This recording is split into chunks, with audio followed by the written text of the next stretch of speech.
শনিবার new Jalpaiguri truck stand এলাকায় একটি পথসভার আয়োজন করা হয় শিলিগুড়ি টাউন ব্লক 3A আইএনটিটিউসির সভাপতি সুজয় সরকারের নেতৃত্বে।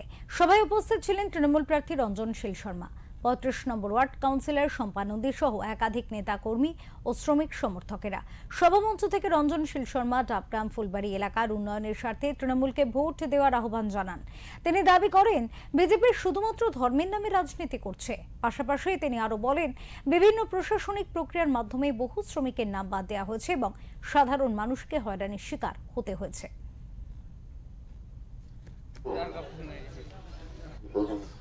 এই কথা বলে আমি শেষ করলাম। জয় হিন্দ, বন্দে মাতরম।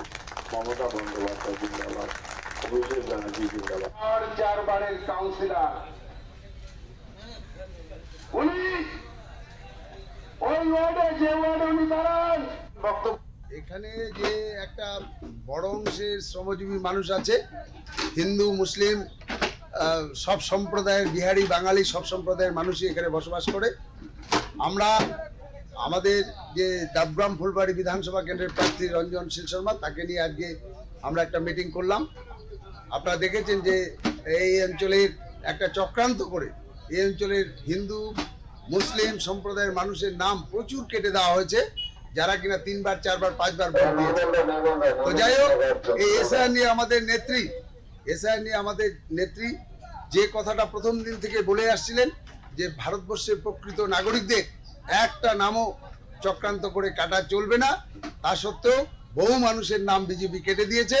কোনো রোহিঙ্গা, কোনো ঘুষপেটিয়া তারা প্রমাণ করতে পারেনি, অথচ ভারতবর্ষের প্রকৃত নাগরিকদের নাম কেটে দিয়ে এখানে পেছনে দরজা দিয়ে ক্ষমতায় আসার চেষ্টা করছে। কিন্তু এটা বাংলার মানুষ এর যথোপযুক্ত জবাব দেবে। তৃণমূল কংগ্রেস 230-এর উপর আসন নিয়ে আবার পুনরায় মমতা ব্যানার্জি মুখ্যমন্ত্রী।